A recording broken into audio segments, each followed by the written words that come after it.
ప్రజాప్రతినిధులు, ప్రభుత్వ యంత్రాంగం ఇద్దరు కూడా భాగస్వాములు కావాలి.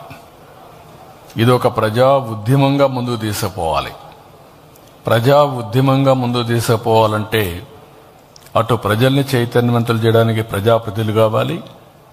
దీన్ని ఎగ్జిక్యూషన్ విత్ ప్రిసిషన్ చేయాలంటే ప్రభుత్వ యంత్రాంగం ప్రణాళికలు తయారు చేయడమే కాకుండా ఎగ్జిక్యూషన్ అంతా కూడా ప్రాపర్గా చేయాల్సిన అవసరం ఉంది. Law and order machinery, law and order పర్ఫెక్ట్గా చేయాలి. ఇవన్నీ కూడా ఇంటిగ్రేట్ చేశాం. ఈరోజు నేను మొత్తం రివ్యూ చేశాను. చాలా వరకు పర్ఫెక్షన్ చేశారు. మా వాళ్ళు చాలా మైన్యూట్ డీటెయిల్స్ వర్కౌట్ చేశారు. రాబోయే 4 రోజులు చాలా కీలకం.